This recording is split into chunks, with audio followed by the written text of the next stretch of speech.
Hi hello ನಮಸ್ಕಾರ, welcome to mechanical tech Kannada.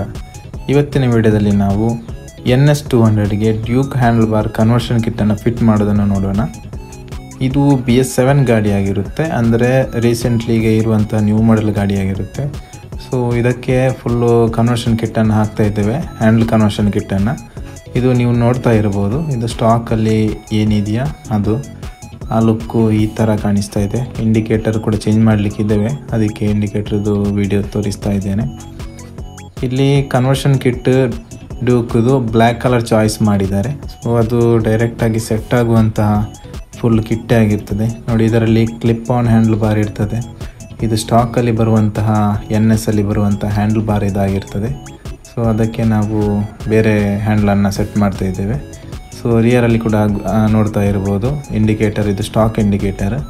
ಮತ್ತು adjustable tight ಅಡ್ಡಿಯನ್ನು ಹಾಕಿದ್ದಾರೆ, ಫೋಲ್ಡೇಬಲ್ ನಂಬರ್ ಪ್ಲೇಟನ್ನು ಅವರೇ ಹಾಕಿದ್ದಾರೆ ನೋಡಿ. ಇದು ನಮ್ಮ ಹ್ಯಾಂಡಲ್ ಹೋಲ್ಡರ್ ಆಗಿರ್ತದೆ.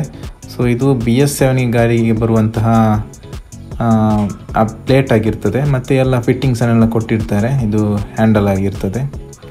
ಮತ್ತು ಇದು ಇಂಡಿಕೇಟರ್, ಡ್ಯೂಕ್ ಕಾಪಿ ಇಂಡಿಕೇಟರ್. ಇದು ಮೋಕ್ಸಿ ಅನ್ನೋ ಬ್ರ್ಯಾಂಡ್, ಇದು ಒಳ್ಳೆ ಚೆನ್ನಾಗಿದೆ ಕ್ವಾಲಿಟಿ. ಮತ್ತು ಹಜಾರ್ಡ್ ಫ್ಲ್ಯಾಶರ್, ಇದು ಕೂಡ ಅಷ್ಟೇ ಮೋಕ್ಸಿ ಅನ್ನೋ ಬ್ರ್ಯಾಂಡ್. ಇದು ಮತ್ತೊಂದು ಸ್ವಿಚ್ ಕೂಡ ಅದಕ್ಕೆ ಹಾಕಲಿಕ್ಕೆ ಇದೆ, ನೋಡ್ತಾ ಇರ್ಬೋದು. ಎಲ್ಲ ರಿಮೂವ್ ಮಾಡ್ಕೊಂಡಿದ್ದೇವೆ ಓಲ್ಡ್ ಹ್ಯಾಂಡಲ್ ಅಸೆಂಬ್ಲಿಯನ್ನು.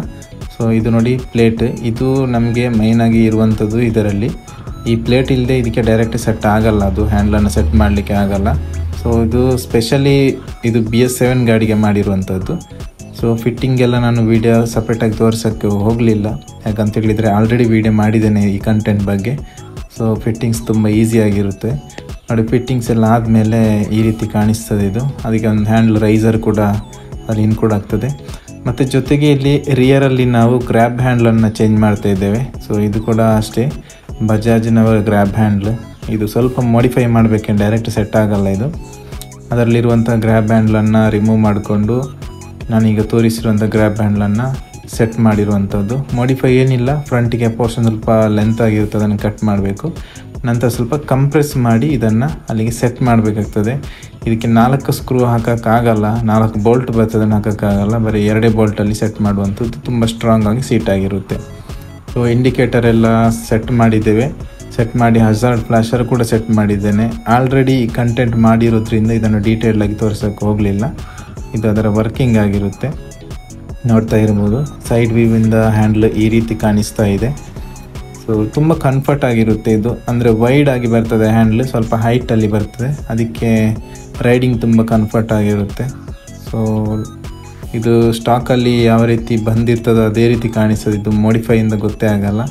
ಮತ್ತು ಸ್ವಿಚ್ ಅಸೆಂಬ್ಲಿಯನ್ನು ಫಿಟ್ ಮಾಡಬೇಕಿದ್ರೆ ಅದಕ್ಕೆ ಸ್ವಲ್ಪ ಡ್ರಿಲ್ಲಲ್ಲಿ ಹೋಲ್ ಮಾಡಬೇಕಾಗ್ತದೆ. ಸೊ ಡ್ಯೂಕಲ್ಲಿ ಬರುವಂತಹ ಹೋಲ್ ಪೊಸಿಷನ್ ಚೇಂಜ್ ಇರ್ತದೆ. ಸೊ ಅದಕ್ಕೆ ಅದು ಗೊತ್ತಾಗ್ತದೆ, ಸ್ವಿಚ್ ಅಸೆಂಬ್ಲಿಯನ್ನು ನಮಗೆ ರಿಮೂವ್ ಮಾಡಿದಾಗ ಎಲ್ಲಿ ಹೋಲ್ ಆಗಬೇಕು ಅಂತ ಗೊತ್ತಾಗ್ತದೆ, ನೋಡ್ತಾ ಇರ್ಬೋದು. ರಿಯರಲ್ಲಿ ಇಂಡಿಕೇಟರ್ ಕೂಡ ಹಾಗೆ ಸೆಟ್ ಮಾಡಿದ್ದೇವೆ.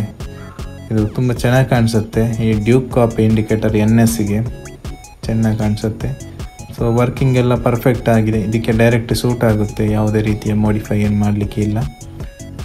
ಸೊ ಇದು ಇಷ್ಟು ಈ ವಿಡಿಯೋದಲ್ಲಿ. ಈ ವಿಡಿಯೋ ಇಷ್ಟ ಆಗಿದ್ದರೆ ಲೈಕ್ ಮಾಡಿ, ಮತ್ತು ಏನೇ ಡೌಟ್ಸ್ ಇದ್ದರೆ ಕಮೆಂಟ್ ಮಾಡಿ. ಮತ್ತು ಇದೇ ರೀತಿಯ ವರ್ಕಲ್ಲಿಗಾಗಿ ಕಾಂಟ್ಯಾಕ್ಟ್ ಮಾಡ್ಬೋದು. ಈ ಕಸ್ಟಮರ್ ಕೂಡ ಹಾಗೆ ನನ್ನ ಯೂಟ್ಯೂಬ್ ವಿಡಿಯೋವನ್ನು ನೋಡಿ ನನ್ನ ಕಾಂಟ್ಯಾಕ್ಟ್ ಮಾಡಿ, ಕಾಸರಗೋಡಿಂದ ಬಂದಿರುವಂಥದ್ದು. ಸೊ ಇವರಿಗೊಂದು ಥ್ಯಾಂಕ್ಸ್ ಹೇಳ್ತಾ ವಿಡಿಯೋನ ಇಲ್ಲಿಗೆ ಎಂಡ್ ಮಾಡ್ತಾ ಇದ್ದೇನೆ. ಸ್ವಲ್ಪ ಕ್ಲಿಪ್ ಇದೆ, ನೋಡ್ಕೊಂಡೋಗಿ. ಸಿಗೋಣ ಮುಂದಿನ ವಿಡಿಯೋದಲ್ಲಿ.